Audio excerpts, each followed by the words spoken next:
Good morning, everyone.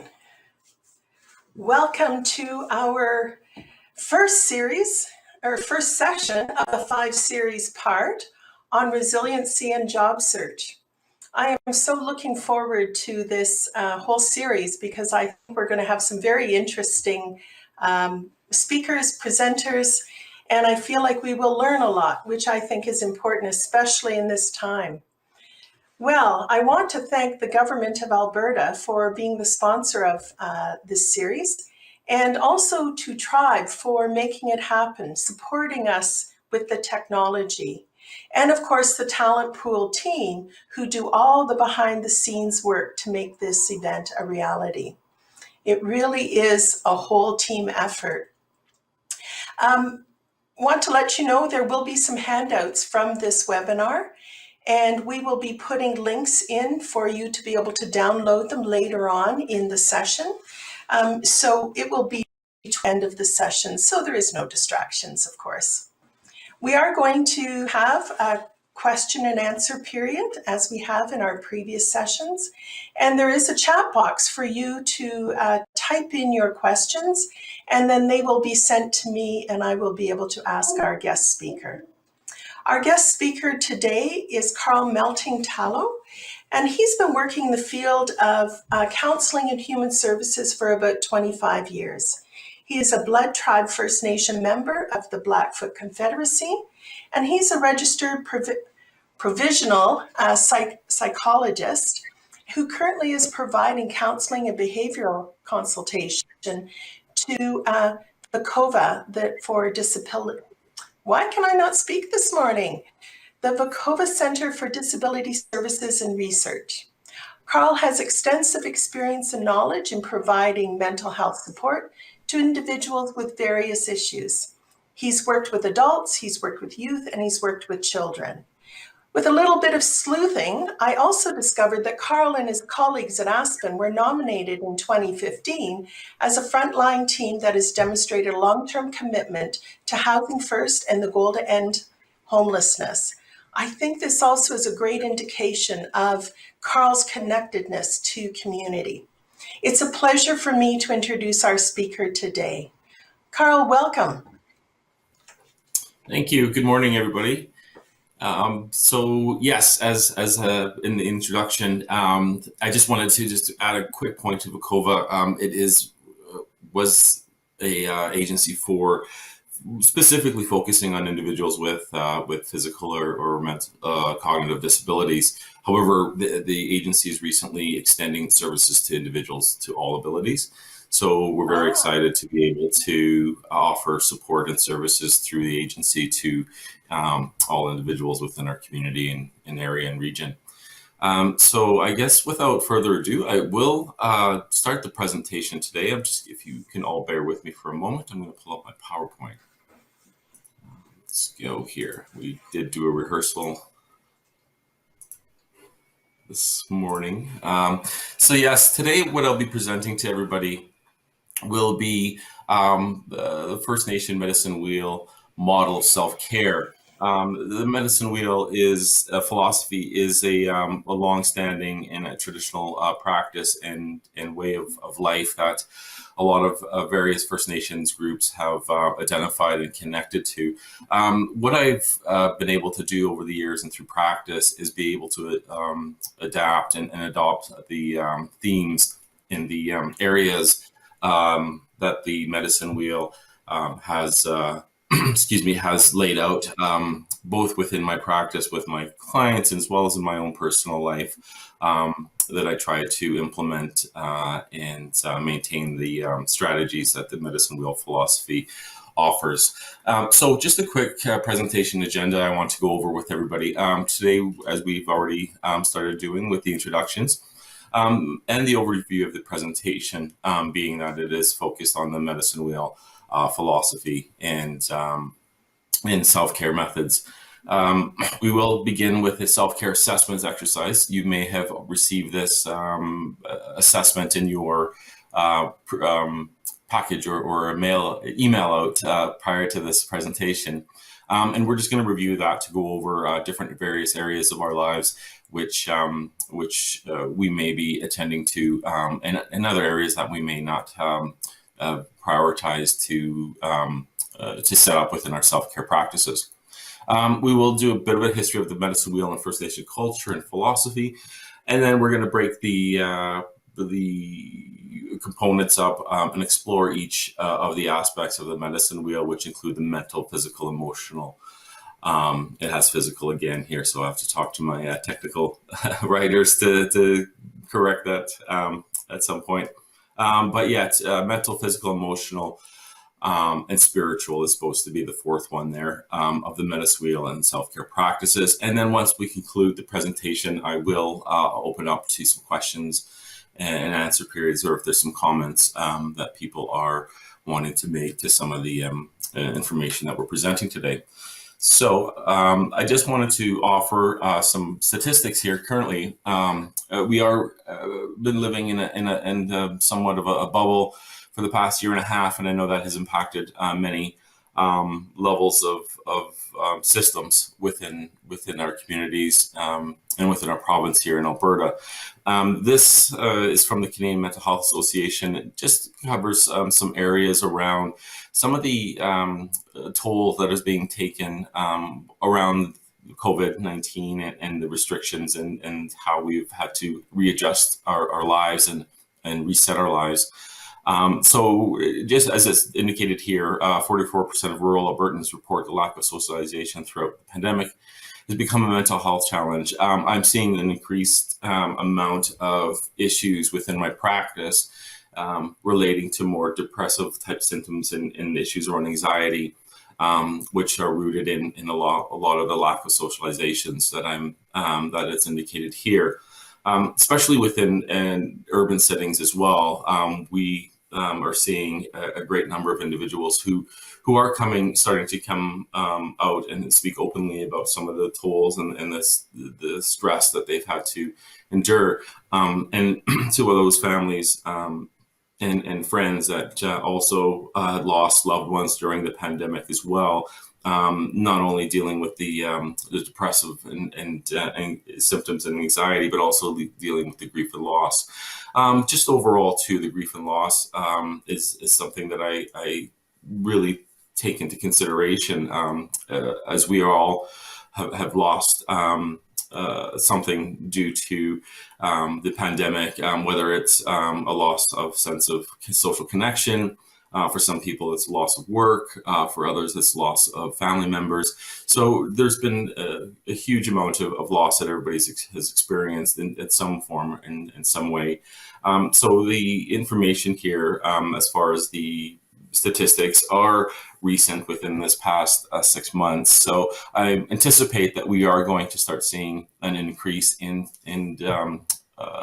people reaching out for mental health supports, which I definitely encourage and advocate for anybody that feels like they need to maybe talk and work some things out or kind of figure some things out to where they're at, and kind of getting back into being amongst everybody else, since that's going to be a bit of an adjustment, as much of it,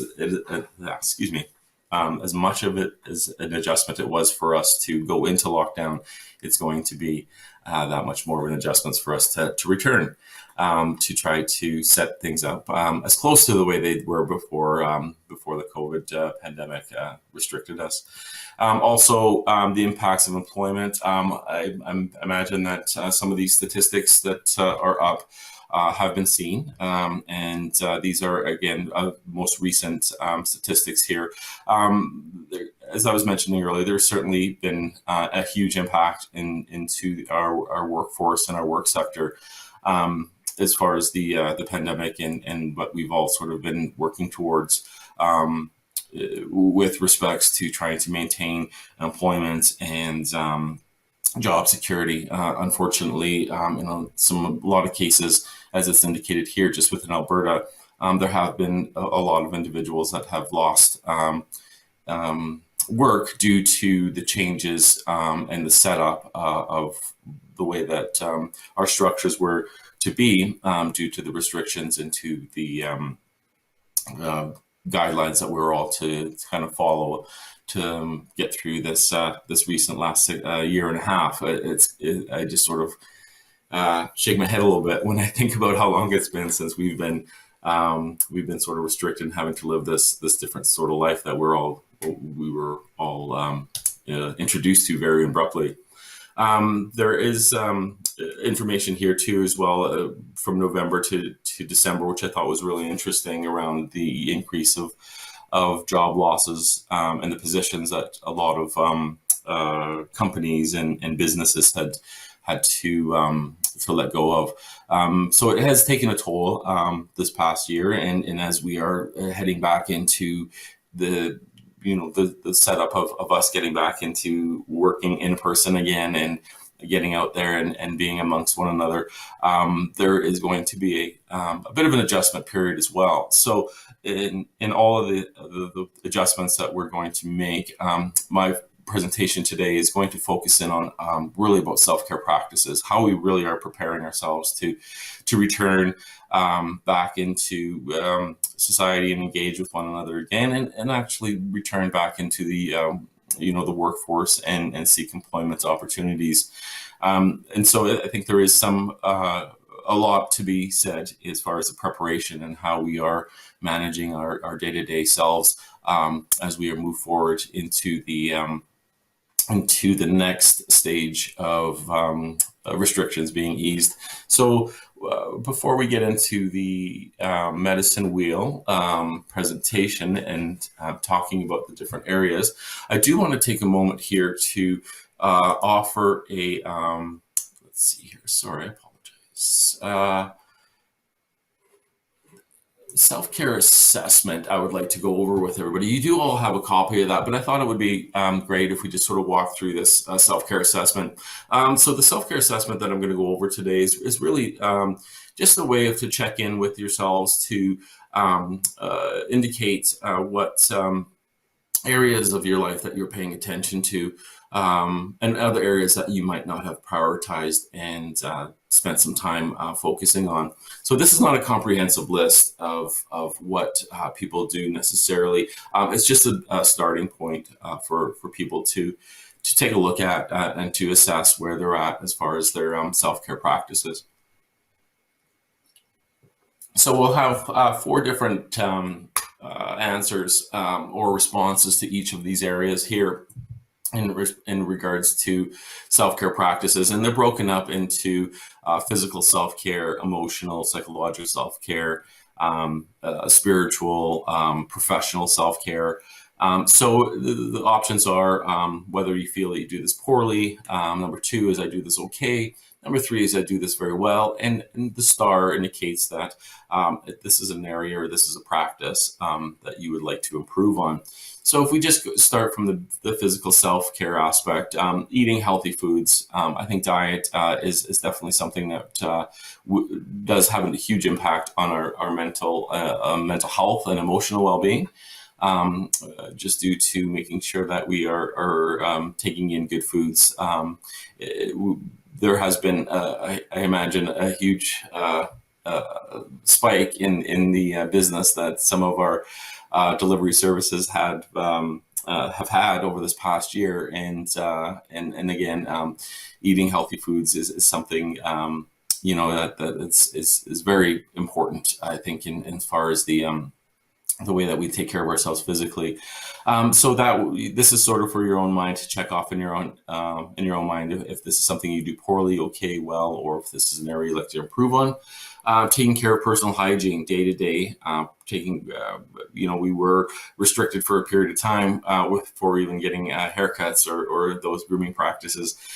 So it's just around considering where you're at with personal hygiene, taking care of yourself. The next one is exercise. This one here is more considering exercise that being outside of this walks or those types of recreational leisure activities, but where, this includes like gym or yoga or any of those types of other exercise activities.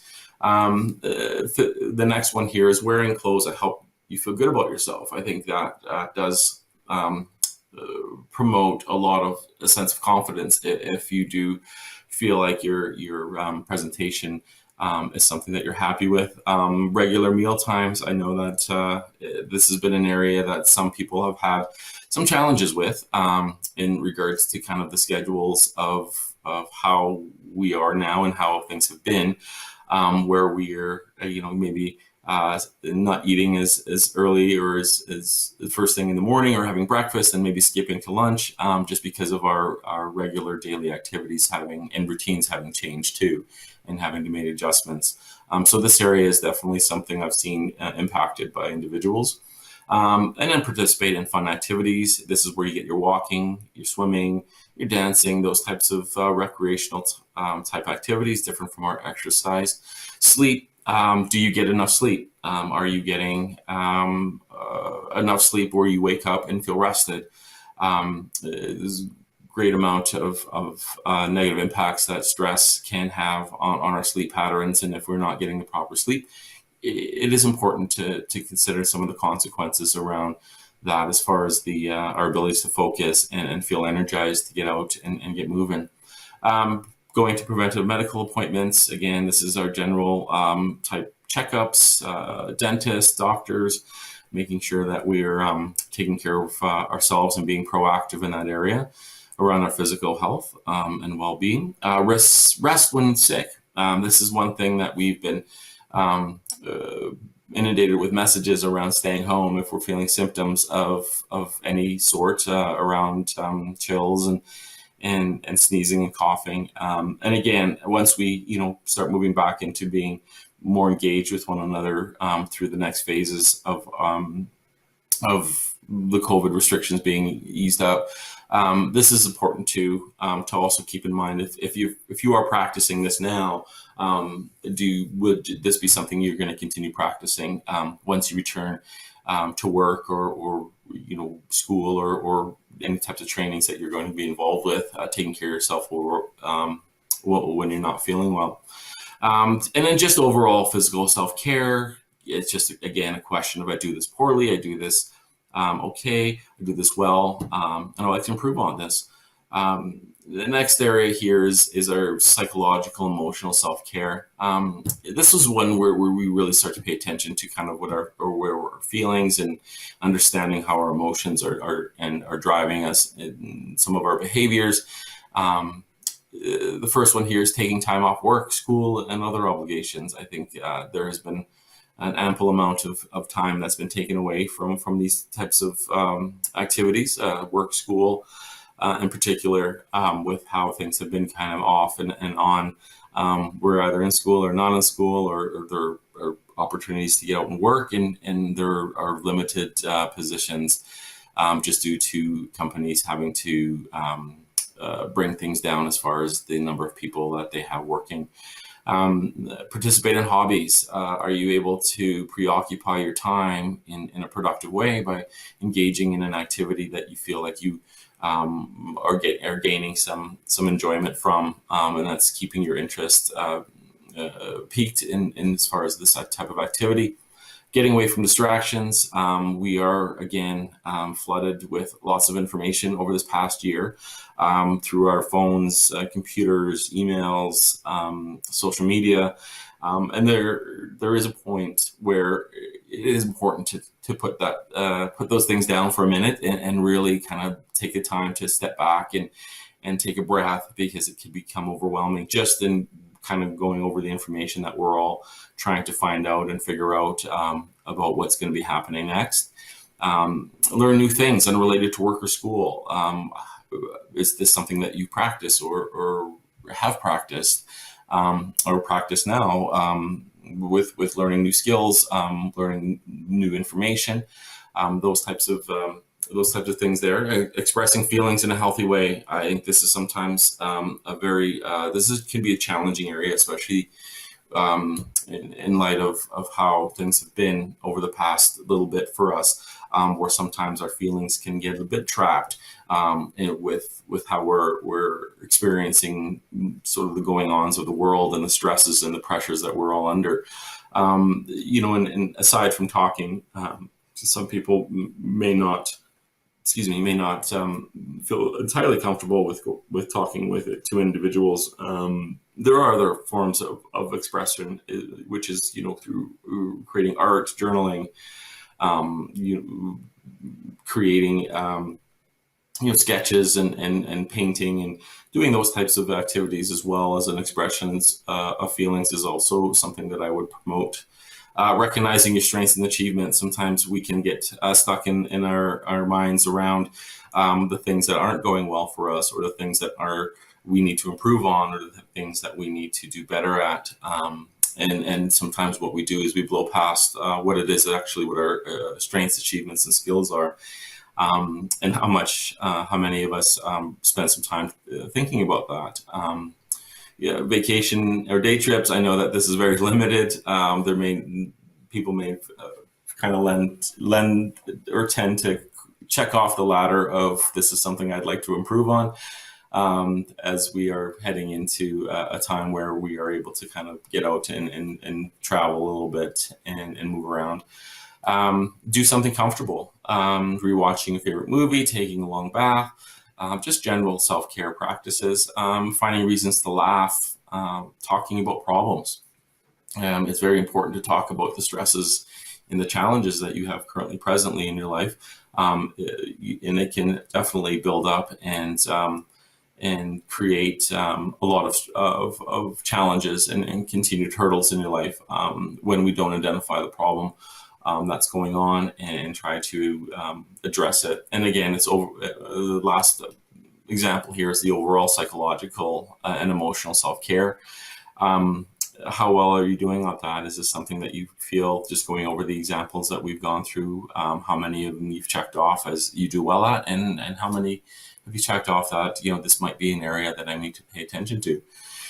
Social self-care. We are, as I mentioned, heading into a time now where we are going to be re-engaging with one another, whether it's in a work environment or a school environment or any types of a social environment. So how have we been taking care of ourselves around our self-care over the past little while, when we've been limited and restricted to have contact with one another? So spending time with people I like, is this something that you do? Is this something that you haven't prioritized or considered for some time? Calling or writing friends or family who are far away. I know we have the means through our social media apps and through other Zoom and all those types of other platforms around connecting to those people that we may not have been consistent with our contacts in the past. Is that something that you are starting to do, or have begun again, or is something that you think it should be something to start to pay more attention to with reconnecting with friends and family who are far from you? Stimulating conversations, always important to consider this as we are heading back. I know that a lot of the conversations are probably going to have a lot to do with COVID, but eventually I think we'll get to a point where we will return to having other topics to discuss. Meeting new people. This again is something that we have not had a lot of opportunities to do in the past little while.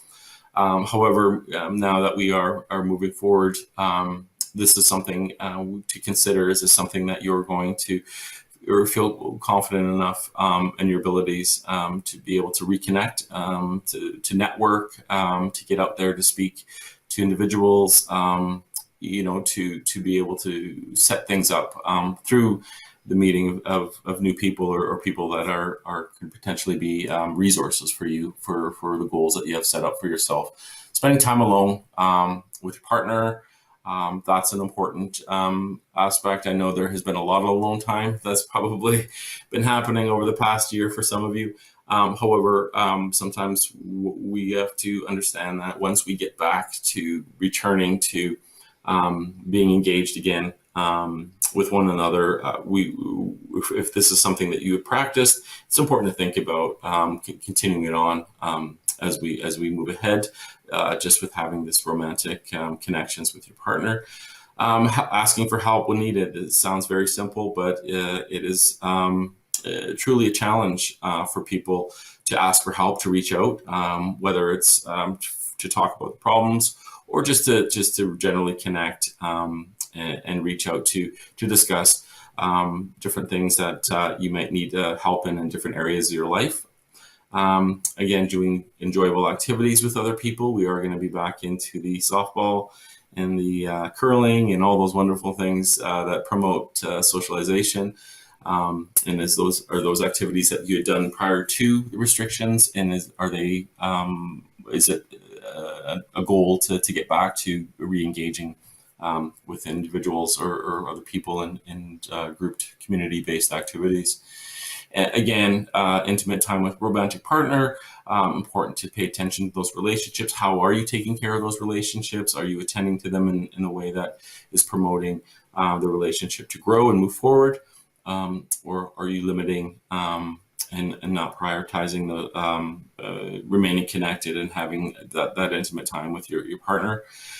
Keeping in touch with old friends. As we all sort of got separated from one another, this has been an area too that I've seen and have heard individuals that I work with finding it very difficult to maintain, is just due to getting caught up in all the things that are going on. And it's very hard to stay in touch with those relationships. And then just an overall self-care check for yourself to see where you see yourself being as far as how you attend to your self-care or social self-care practices. And we're just going to go over the spiritual self-care. This is just spending time in nature. How much time do you spend outside? Meditation, prayer are very important practices for some people that keep them grounded and connected. Recognize things that give meaning to life. We may get caught up in the things that we don't have or the things that we're restricted to, but it's also important to keep in touch with the goals that you have set out for yourself, whether they're professional goals or personal goals. Act in accordance with morals and values. Set aside time for thought and reflection. And participate in a cause that is important to you. You know, now that we are getting out and being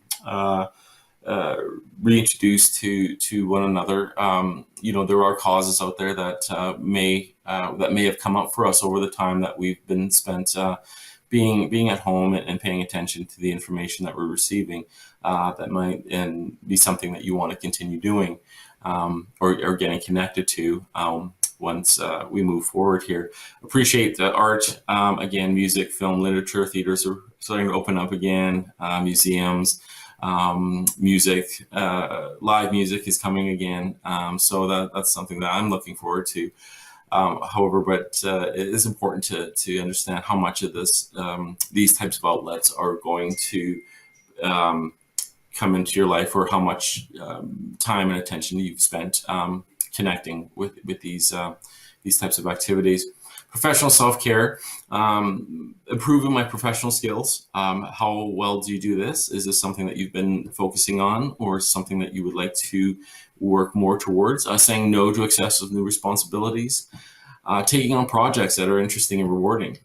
These are, those things that we are, that give us incentive and drive to kind of move forward. To excel in whatever areas of work that we're doing. Learn new things that are related to my profession. So this is how much of your skill base and employable skills do you improve on, or sharpen, I guess, and focus in on and then increasing your skill set. Make time and talk to build relationship with colleagues. Again, networking. This has in part to connections with the socialization self-care check we did. Again, having conversations again, connecting, networking, taking breaks during work. Very important to take time for yourself when things are starting to get overwhelming. How well do you do this? Is this something that you find that you do have moments where things are starting to get a bit demanding and they are starting to take a bit of a toll? You allow yourself a break to catch your breath and to take a moment to kind of reset. Maintain balance between my personal and professional life. This is again a very important area to consider as far as your self-care practices, sometimes there is a tendency to put all our weight into one area of our life, whether it's our professional or personal life, and that's just life in itself. Just as far as the pressures that we have, whether it's in our professional or personal life, they do take extra time and attention for us to tend to, but it's important to try to maintain as much of a balance as we can between the two. Keep a comfortable workplace that allows me to be successful. Is this something that you are done well at in the past, and is this something that you looking to improve on as we move forward? Advocate for fair pay, benefits, and other needs. Self advocacy is important in the workplace. And is this something that you practice, or is it an area that you would like to strengthen and pay attention to more? And then just an overall professional self-care, how well that you feel that you're taking care of yourself in this area. So we're just going to go back to the slides here, and I'm just going to bear with me. So the medicine wheel, utilizing the medicine wheel and philosophy and the concepts and the values and belief systems of the medicine wheel. The medicine wheel is a structure that dates back to over 4,000. What do we got on the next slide here? 4,000 BC. The oldest site of the medicine wheel is the site in Bighorn, Wyoming. So if you notice here, the structure of the medicine wheel, it's circular, and it's really about the interconnectivity of all aspects of one's being, including the connections with ourselves and how we connect to the world around us. So the idea around this, from my teachings and from my understanding growing up, is really just a sort of a touchstone or base of how we view the different aspects of life, whether they be aspects within ourselves or how we connect with the individuals with who we share homes with, and communities and societies with. So it's really about the connectedness that we have with ourselves and the world around us.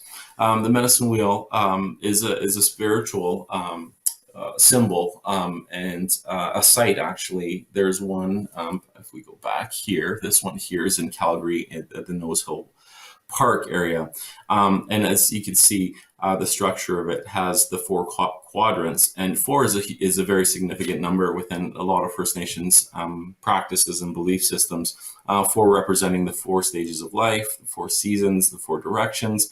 So there was a lot of significance held around the concept of four, and how we have that even balance of the stages or the connectedness that we have with the world around us. And so the medicine wheel are frequently believed to be a circle of awareness of individual self, as I mentioned, the circle of knowledge that provides the power we each have to manage and direct our own lives. So the medicine wheel, as we go on here, the concept, it has as I mentioned, the four quadrants to medicine wheel, and this is where we find the mind, body, emotions, and spirit, as I mentioned earlier, and that's what I'm going to be working with today, or passing along as far as information today, and how this practice of the medicine wheel and understanding of the medicine wheel does promote a balance and really emphasizes on self-care practices, whether it's how we're attending to our physical self, our emotional self, spiritual self, and our mental self. Our decisions in this model, particularly here, lead to actions. Our actions influence our emotions, and our emotions influence our values, and our values influence our decisions. So it's really understanding the interconnectivity and how intricate it is that when we do set a goal for ourselves, how each area of ourself and the being of self is impacted or influenced, or has an influence on the decisions that we make in our lives, and how if one area of our the four components. For example, if physically we're not taking care of ourselves, that could have an impact on our emotions, our spirits, and our mental health well-being. If you think about the example of just having the flu or a cold, which I don't think I've heard anybody speak of having for quite some time. When we are feeling physically ill, for example, from the flu, if you think about how that impacts your overall well-being, emotionally, you're not feeling the most happiest with the trying to deal with the symptoms of the flu. And you're not really thinking very well. You're a bit foggy as far as the mind and the mental health well-being, and then you're just not motivated to do anything beyond just trying to get better. So if you think about that in sort of a relatable experience, and how if one aspect of our lives is impacted, how it has a ripple effect into the other areas. We can think about that too as far as stress. If our stress level is increased, it's going to have an impact on our physical well-being. This, for example, our sleep and our eating patterns may be impacted because it will have an effect because of the stress that we're experiencing. Emotions is going to lead to that, and then again, touching on our values or our spiritual selves. So it's really important to understand how one area of our life, if one area of ourself is negatively impacted, how it has a ripple effect into the other areas. So again, it's really about the self-care practices that we all employ in our lives. So breaking down the medicine wheel and its four components, we want to think about the mental health well-being. So this is how we think, act, plan. This is our identity, who we are, knowledge that we possess, the wisdom that we carry with us, as far as our experiences go and how we interpret and what our experiences have taught us. Then there's honesty, truth, which is a concept within this aspect of the medicine wheel. Honesty being expressing your feelings and opinions accurately, and truth having accurate representations of reality. What is the situation that you're currently going through? Sometimes we can get caught up in the fantasy building of stress and sort of anticipating situations for them to turn out for ourselves in a positive way, or to turn out in a negative way. What I encourage individuals to do is fact check when they are experiencing a stressful moment, or if they're thinking about something that they're planning to do or a goal they're wanting to set. If we approach that with doing fact check approach, where we support our perceptions and our interpretations of the situation through reality-based evidence, that'll take us away from having that tendency to get caught up in those fantasies of the what ifs or maybes, or this could happen. And if you're coming into a situation when you're already feeling not very positive, that's going to have a huge effect on how we plan and think and act towards those goals that we've set out for ourselves. So it's really important to do that fact check when we're thinking, because we can think ourselves into a corner if we allow ourselves to sometimes, which will stall and will make it so that we're feeling that we're not motivated to move forward to the goals or direction that we want to go into, if we allow ourselves to kind of get caught up in sort of those negative thoughts. This also includes negative self-talk. Negative self-talk is something that we can fall into, especially if we're bombarded by external influences that are reinforcing negative messages. We can sometimes take on those interpretations more on a personal level, where we sort of take views on the world around us in a more negative way. Strategies that I would offer or suggest in relation to attending to your mental health well-being is the continued growth in skills and abilities. I think the growth, personal, professional growth, is something that I would definitely advocate and support And in the time that we are moving forward, and getting back into the workforce or going back to school or whatever the direction that we are taking, it's important to maintain that that idea and that concept of that, to improve areas and improve our employable skills or improve our knowledge, to better support ourselves to reach those goals that we set out for ourselves. Excuse me. Take time to reflect. It's important to think about where you've come from, and where you are and where you want to be. Sometimes we have a tendency to go, especially now that we are getting the green light somewhat to get back out there. And if we prior to things being the way they've been in this past year and a half, have had that tendency to be that type of worker, to just constantly be moving forward. This past little bit here has offered opportunity and time to do some reflection. So it's important to have those times and moments to reflect. The goal setting, again, is a huge and a very important way of maintaining and sustaining good mental health, well-being, because it gives us something to look forward to, something that we can work towards, something when we set a goal, it's something that we believe that we can reach. And we will do what we need to do to reach that goal. And this can also include short or long-term goals, something that we see in the short and term over the next couple of months, to where we'd like to see ourselves in a year or beyond. So I think goal setting is a great way to promote improved mental health well-being. Journaling, expression, as I mentioned earlier, just allowing yourself to process what is going on for yourself in this experience, and identify areas that you've been thinking about or not thinking about, and wanting to make more, spend more time making it a priority to attend to moving forward. And as per my background in my training, counseling support is another great way of promoting and sustaining, maintaining mental health well-being. Counseling is a great way to work out thoughts and feelings.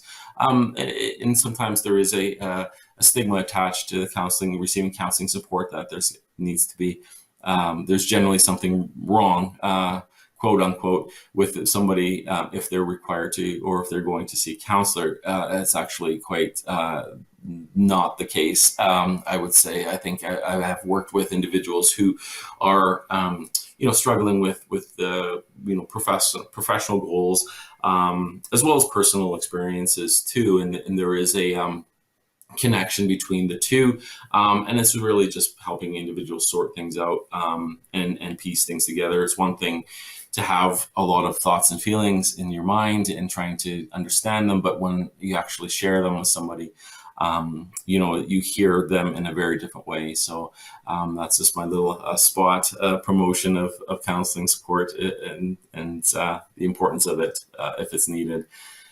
The next concept of the medicine wheel is the physical well-being. So how well are we taking care of ourselves? As we did the self-care assessment, that was an area that was identified and had multiple different examples of it. Physical well-being is very important.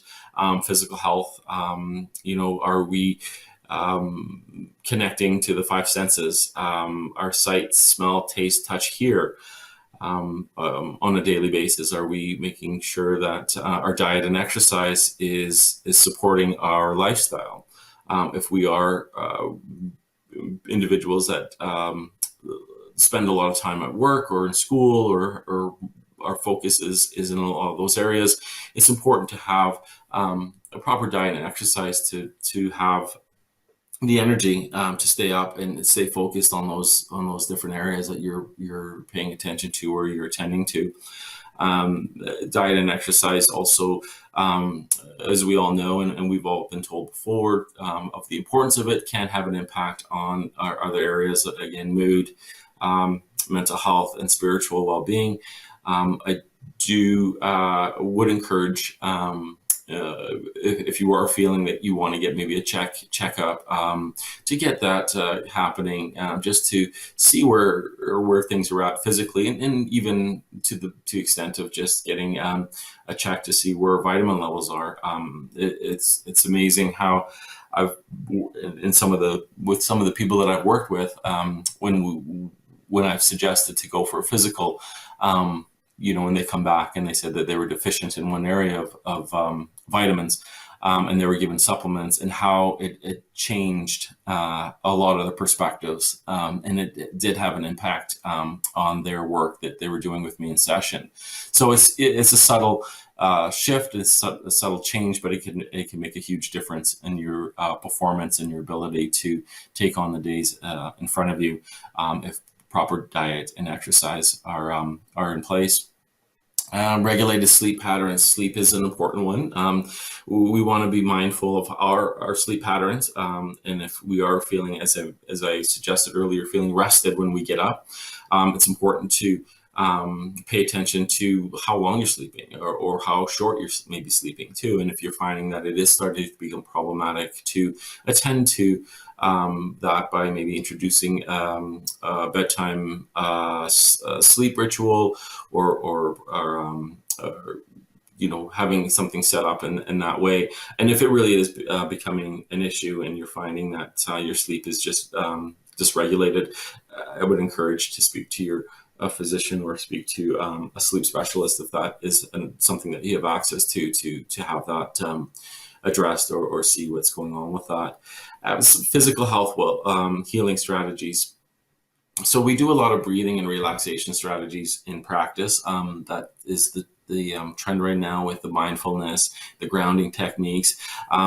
Those are practices that you can find online. There are tons of YouTube videos out there that go over some practices around grounding and mindfulness. I would definitely encourage anyone to view them or take a look at them, because there are some exercises out there that really do make a difference in when you are having to face a stressful or a high intensity type of situation, and you're feeling a bit overwhelmed by it. It's a good practice to have a grounding technique or a mindfulness technique in place for yourself. And they range from something that you can get done in less than 2 minutes, to something that's more extensive, that you're looking at a 5-10 minute grounding or mindfulness activity. Recreational activities, again, promoting exercise, physical health, walk, swimming, getting that heart rate up, making sure we're attending to the areas in our life that promote physical health, well-being, exercise. For some, that might be more something that is more intensive for them, and they may get the benefits from that through attending gym, yoga, or doing the running, whether it's with a running group or on your own. And set a plan, a balanced diet. Set a plan for yourself. If that means literally writing something down on your fridge, or a note on what it is that you're going to have for that day, that's good practice.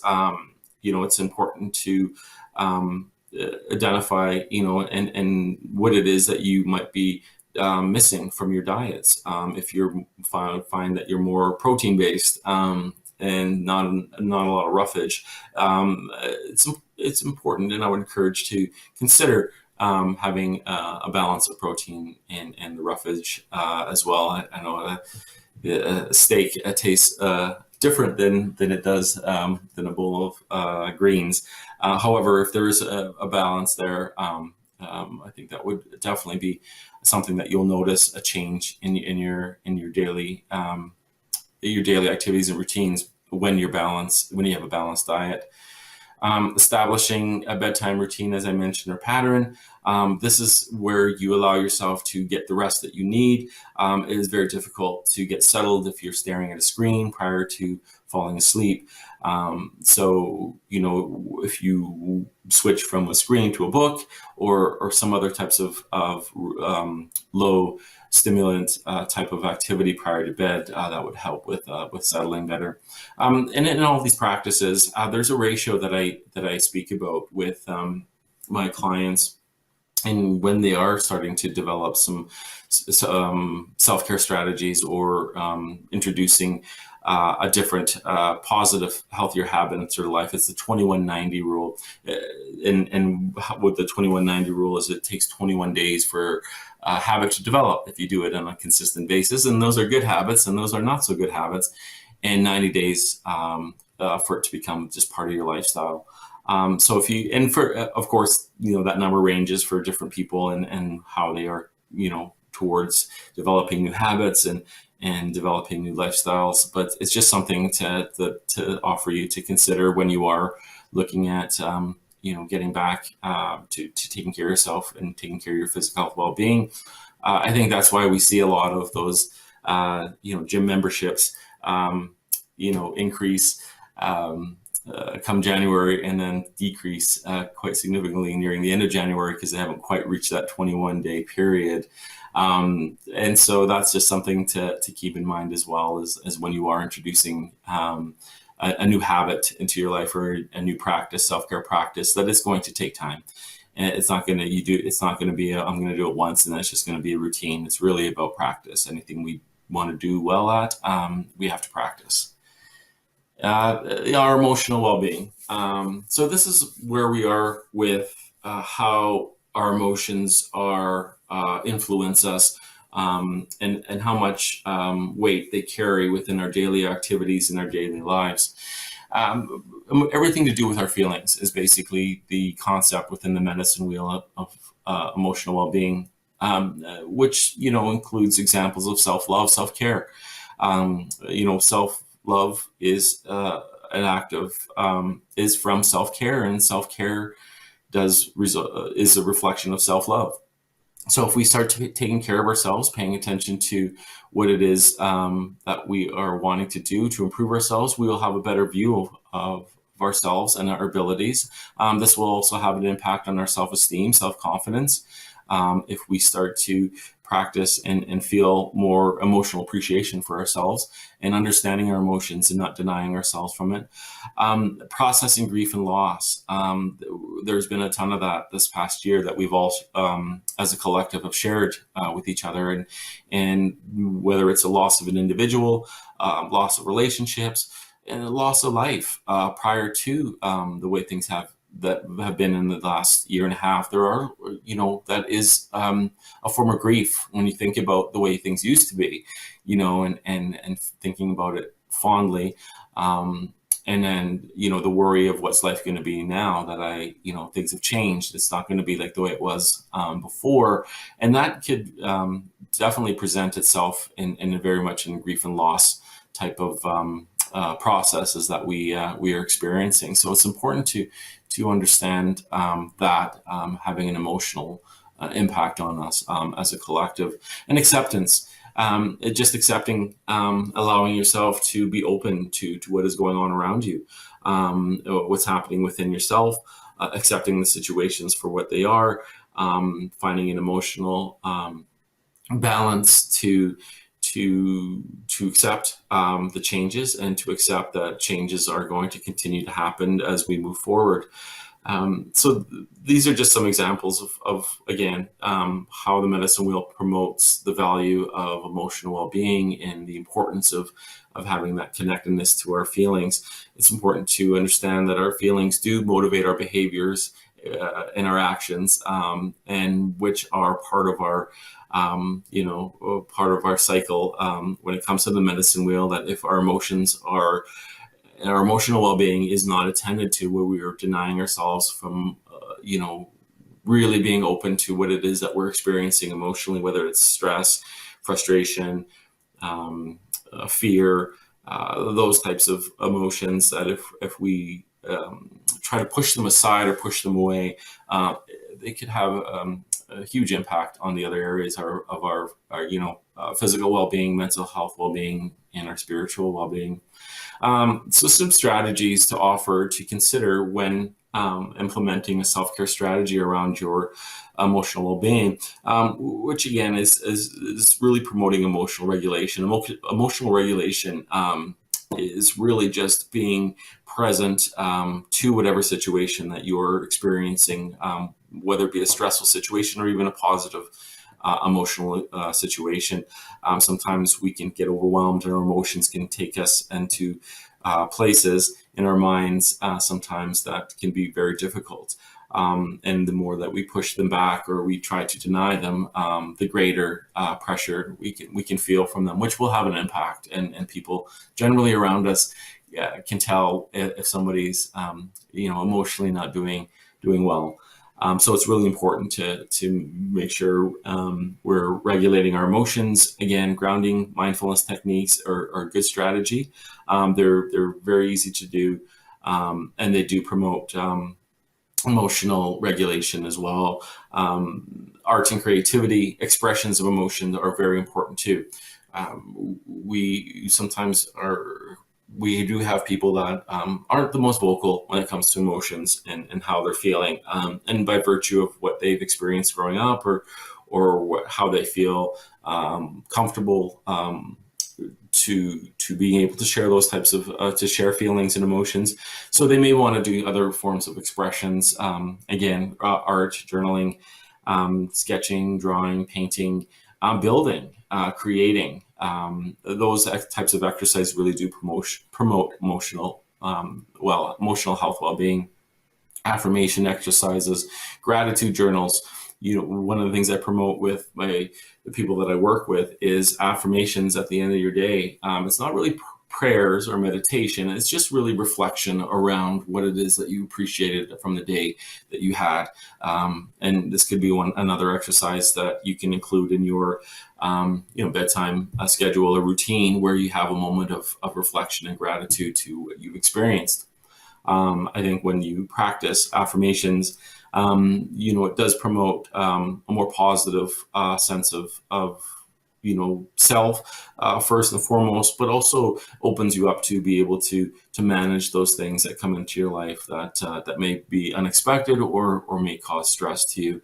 So just having those moments at the end of your day where you reflect, what did I like about today? What was good about today? What did I do well at? Asking yourself those types of questions. What do I need to improve on? I can improve on that. And then just sort of leaving it there. With affirmations as well, it does promote sort of being in the present and being in that present state of mind. Because we do have a tendency to be a day ahead of ourselves. What am I doing tomorrow? What am I doing tomorrow? I got a meeting tomorrow. I got a meeting on Thursday. I got this to do. And with affirmations, it really does promote that emotional well-being to really be centered and focused and present, to consider what it is that you had done and accomplished that day, as opposed to what you need to do tomorrow, what you have to get prepared for. So again, it's a great way of promoting emotional health well-being.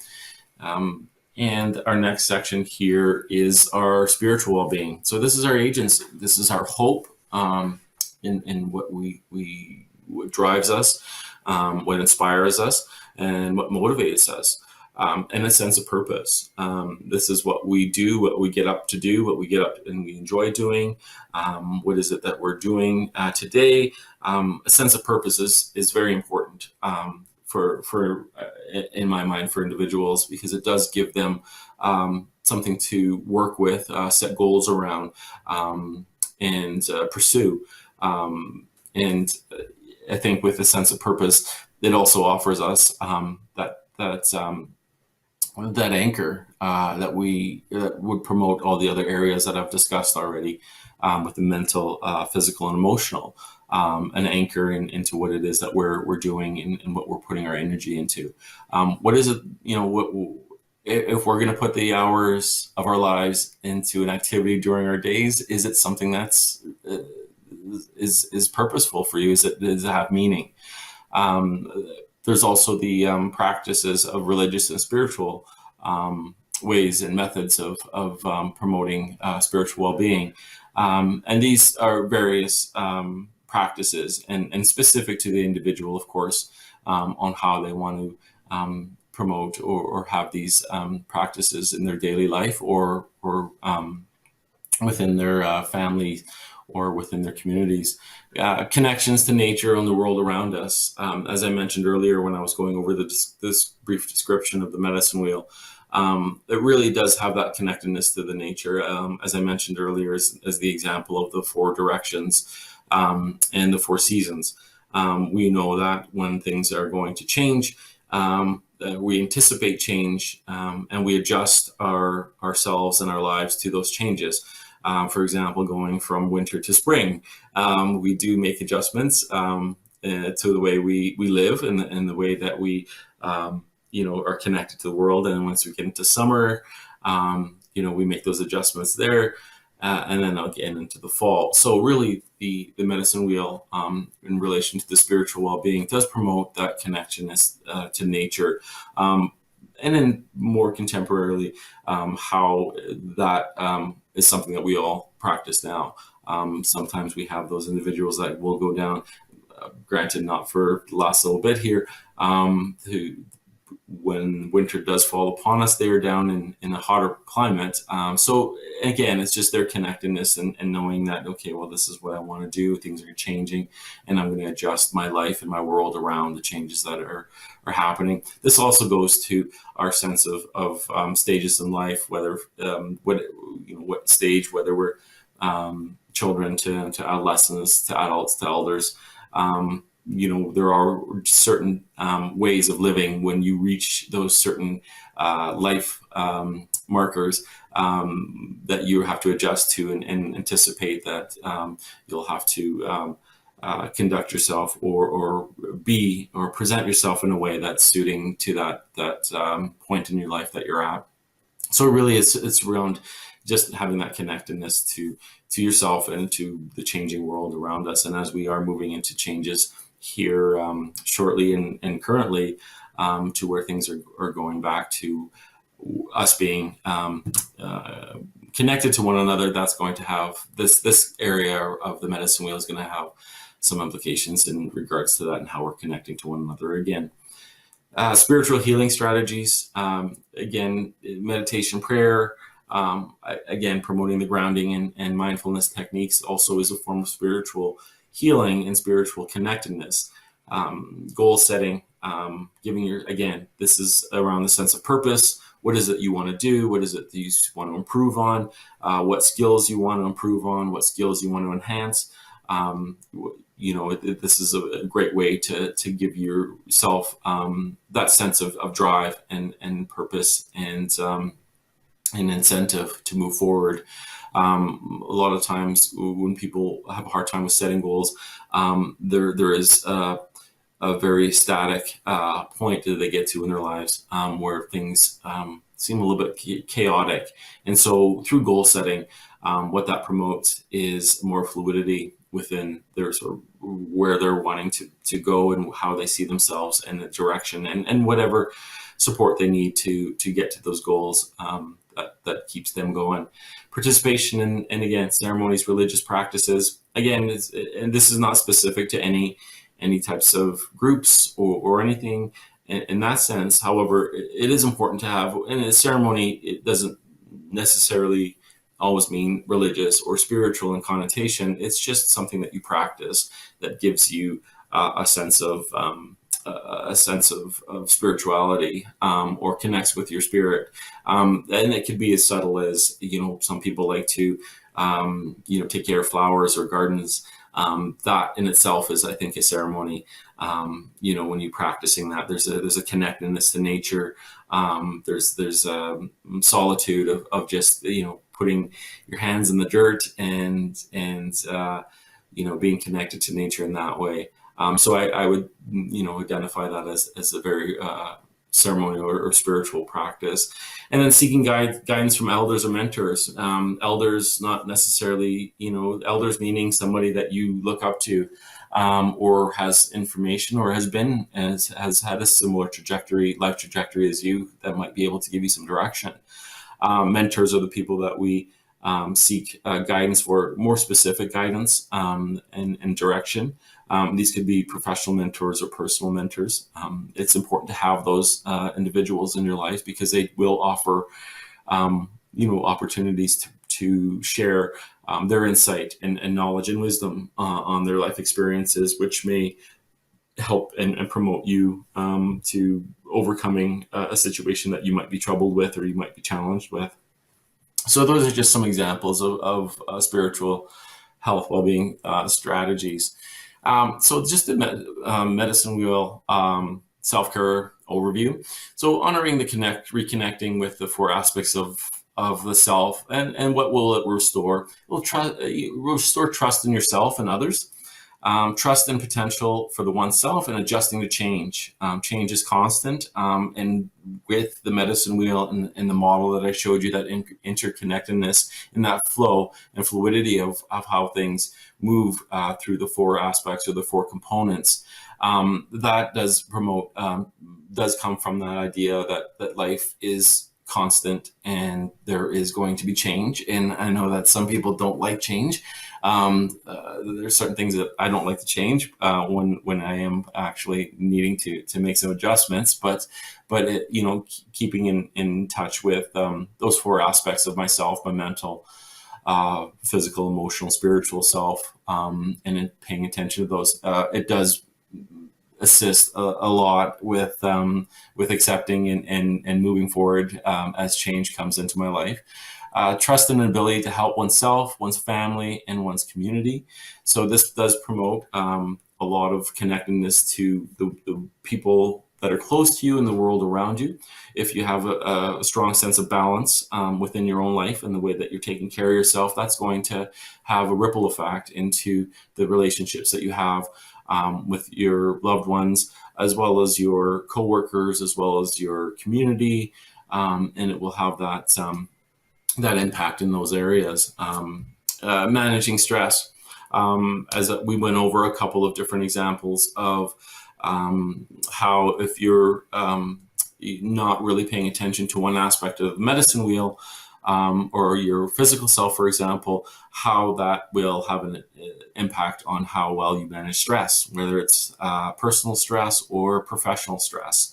And that could take a toll. And as we know in literature and research tells us that stress does, have a potential to lead into more serious medical and mental health issues if it's not addressed, or if we're not taking care of ourselves, which will take us away from the things that we might be really enjoying doing, like whether it's our job or family.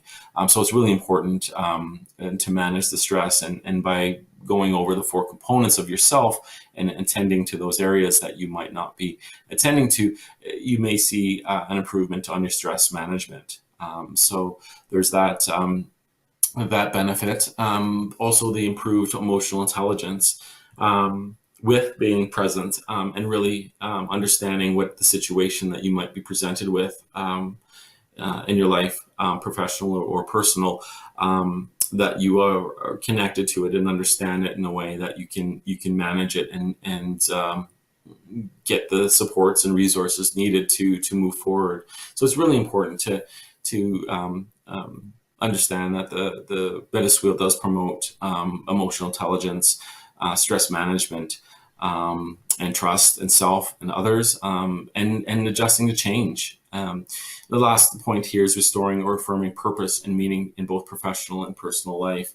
So it really, again, the goal setting, what it is that you want to do, where you see yourself, what's going on currently in your life, what are the skills that you have, what are your abilities, what are your strengths, what are your achievements. It's really important to have stay connected to those, because they will give you the inspiration and the strength and the confidence to move forward in your life, as I indicated here, both professionally and personally.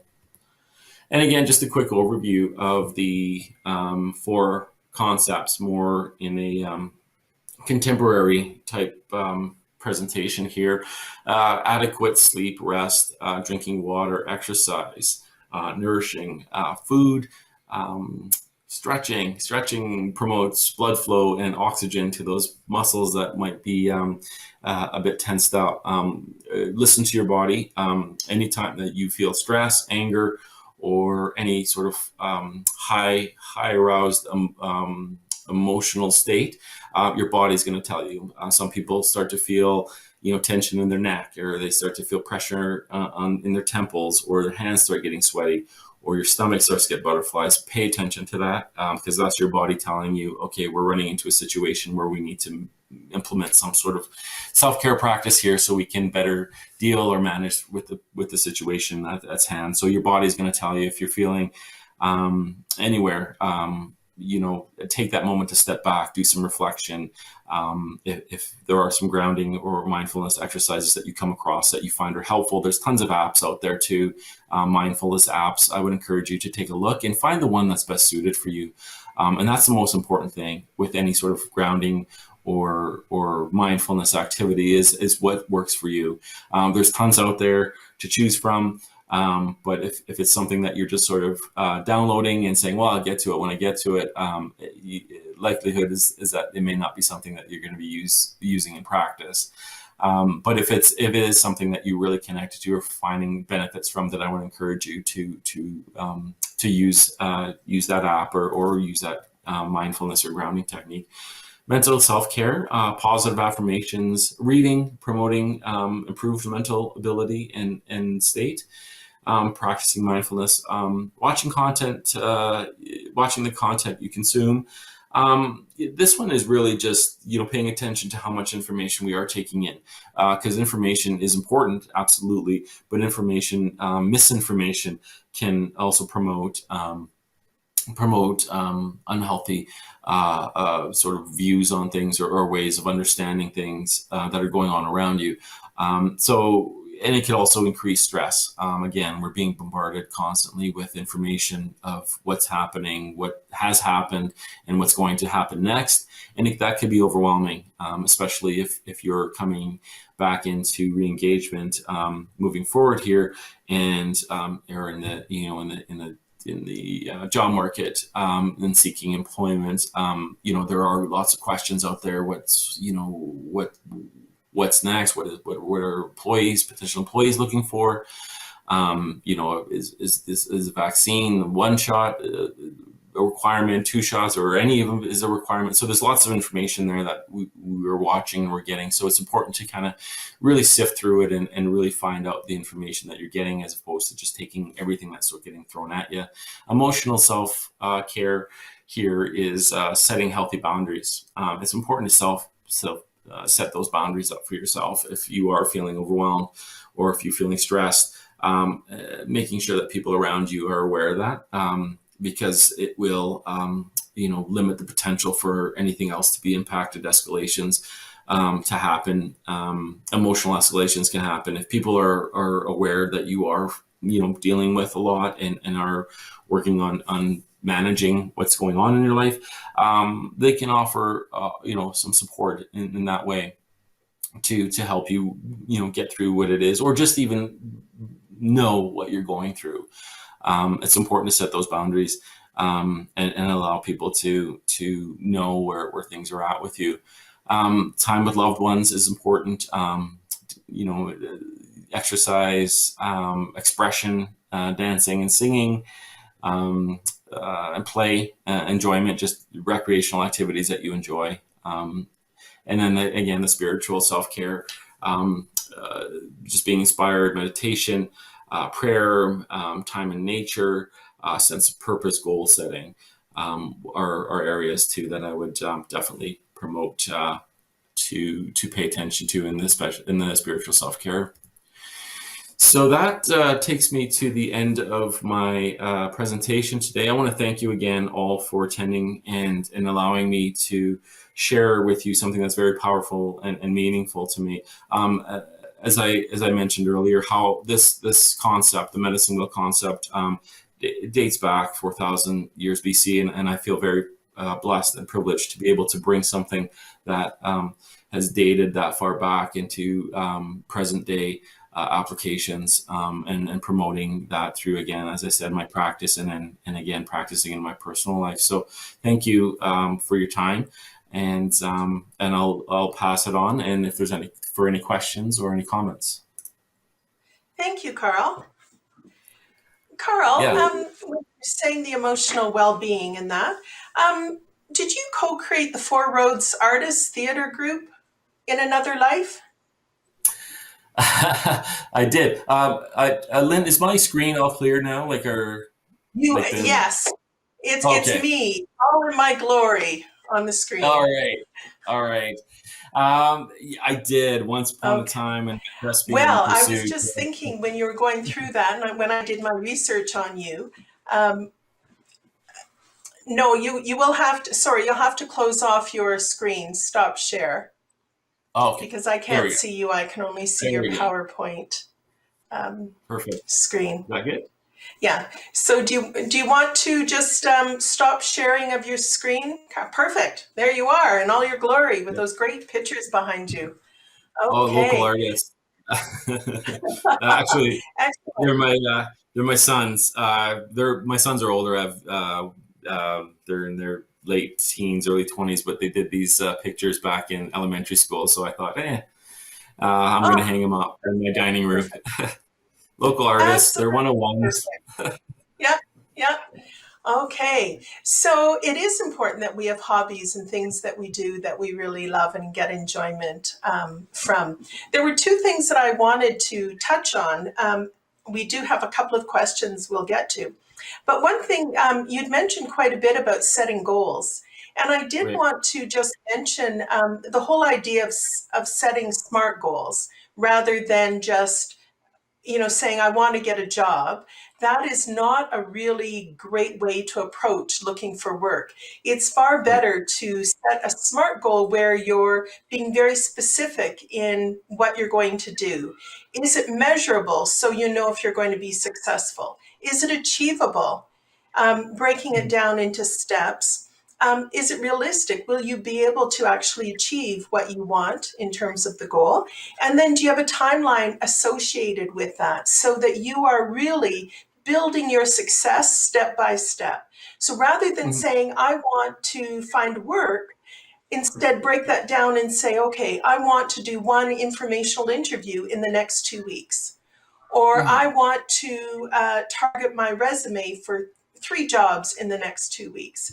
So I think for us, when we hear about goals, we sometimes think that they're these great big things, when in fact, we can make them very, very specific and Mhm. make them achievable so we can have success. So I just wanted Mhm. to add that little piece because you were so thorough in the rest of your presentation. So thank you. Thank you. Yeah.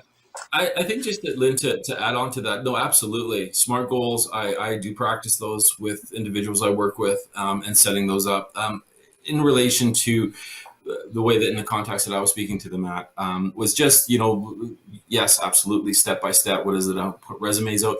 But I think sometimes people get, and this, especially just recently, people are a little bit stuck. Like you're just saying that I want to get a job is not something that they're really sort of starting off with. So I think it's just sort of that. And if they are interested in that, so absolutely, then you get the SMART goal planning in place, and then you go at it. But I think it's that getting sort of stuck. Right. And feeling like, okay, what's my next move? What is it I want to do? Right. What direction? And that's where I was sort of be more general around Yeah. goal setting in my No, description. that was great. Okay, so we have a couple of questions. One is really, will an employer or a recruiter sense that I have not been taking care of myself when I apply for a job? What you told me, how will this help me in my job search?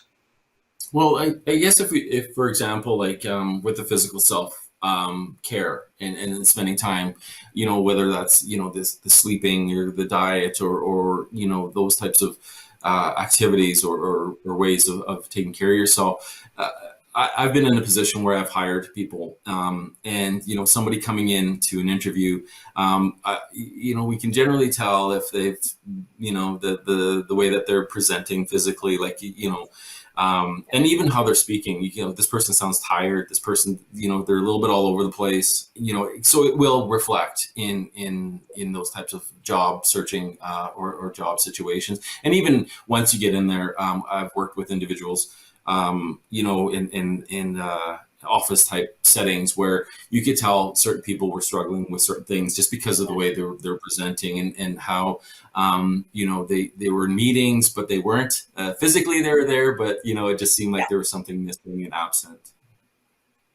So I think what you're saying really does help someone have a more positive, also make a positive impression when they're going. So there is significance between how we're treating ourselves and how we're preparing ourselves and building that Absolutely. resiliency, because we're going to get some no's. And then our success rate in finding work. So thank you, Anonymous, for sending that question. Then the next Absolutely. question is, can you explain a bit more about how misinformation about the economy and job search can affect my mindset when looking for work? Well, again, we're type of society that likes numbers, stats, those types of pieces of information that help guide us in making decisions. Whether it's large scale decisions or just decisions in our own lives.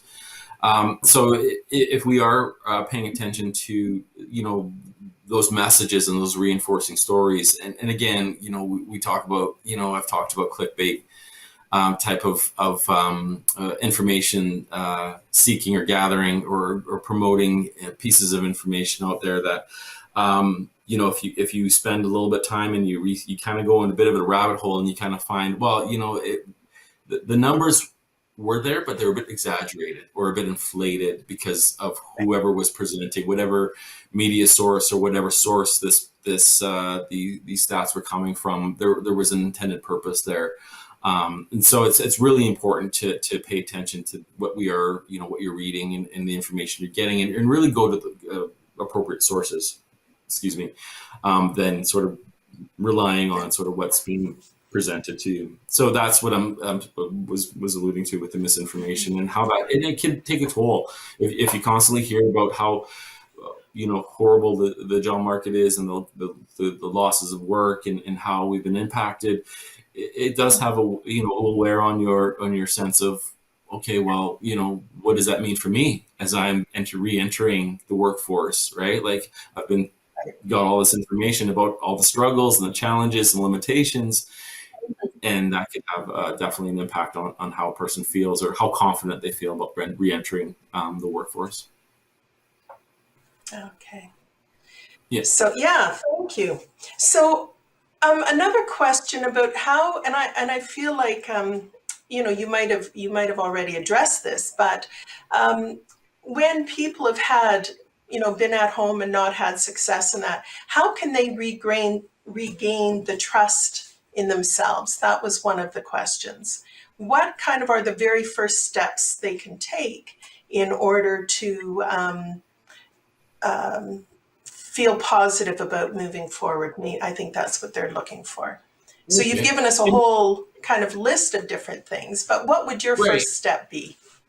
I'd start with doing a check of where things are at currently in your life. What are again the achievements, strengths, abilities? What are the shortcomings, the challenges, the hurdles, and just sort of outlining those two different areas in your life, and then just doing a checklist. Again, the SelfCare Assessment checklist is a more practical kind of tool that people can look at and just do a quick little inventory, because that really is what that assessment is just doing an inventory. How am I taking care of myself in these areas? And it really, it's about trust. What is it, really trying to be specific to understand, well, what is it specifically I'm not trustful of? Am I not trustful in my ability to do my job? No, I've been trained. I've gone to school.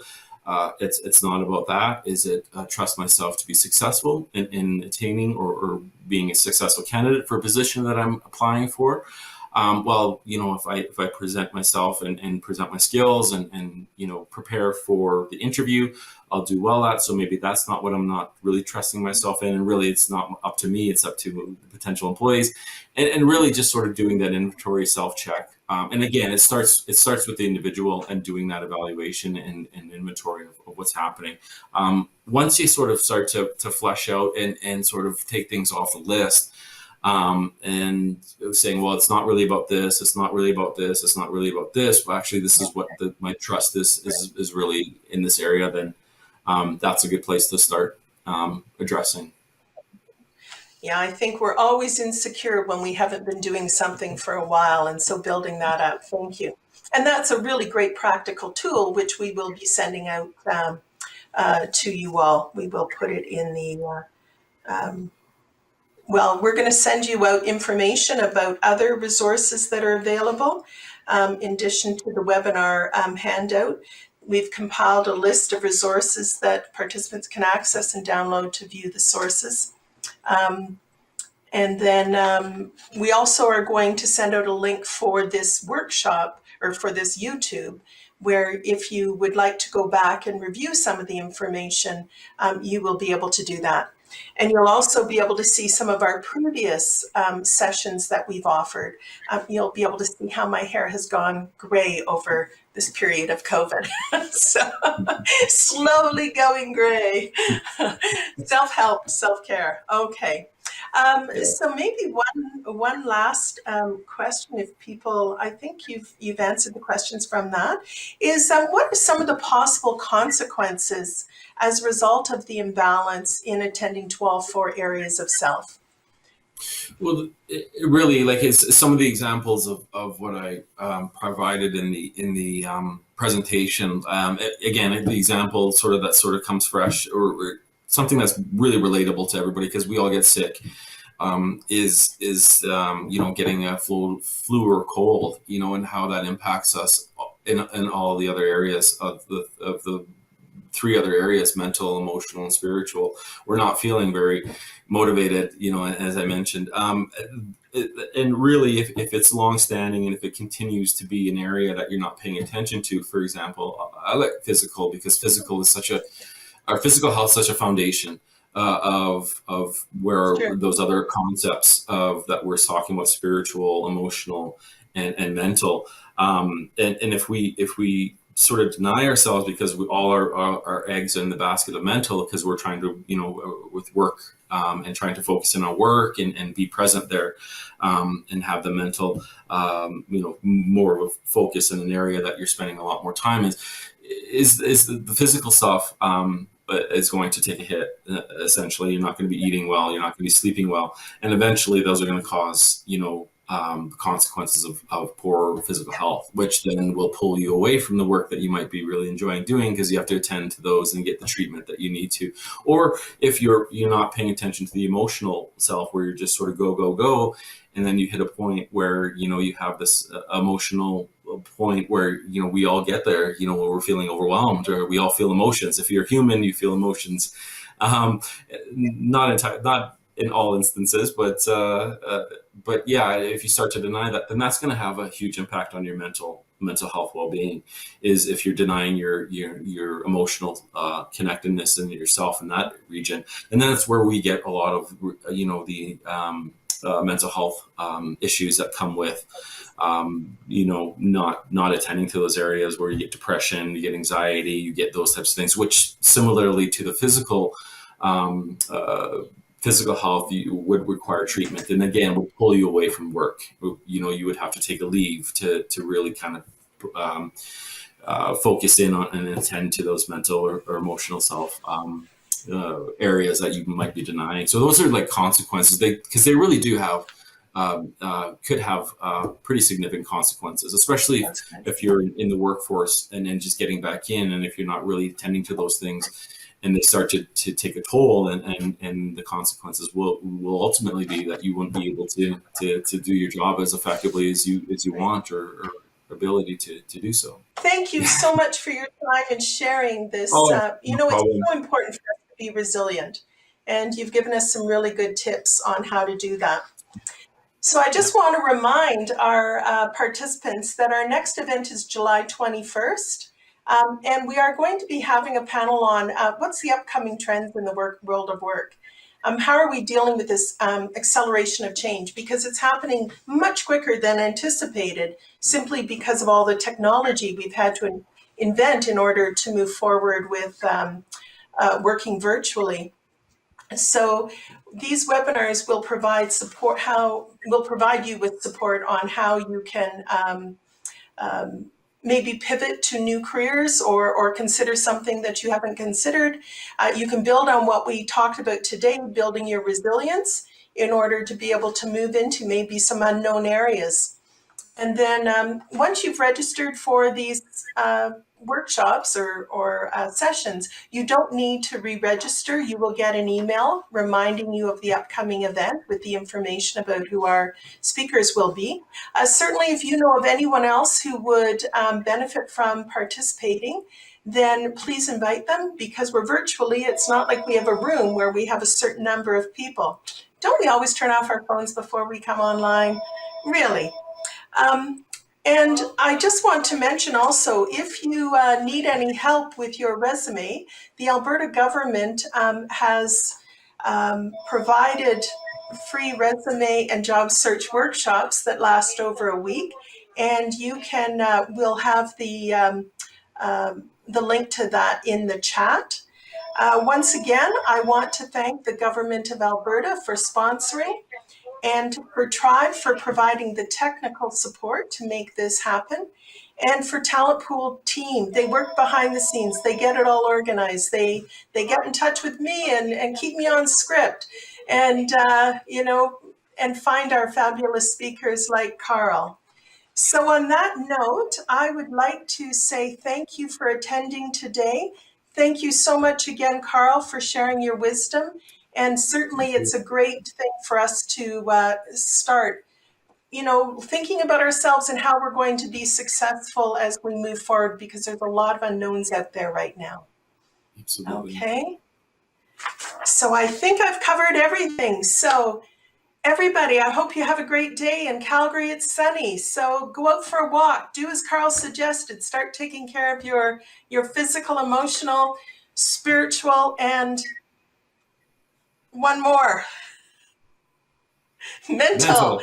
And walking will do all four of those things for you. Yeah, absolutely. It does. Thank you. Have a good day. Bye-bye.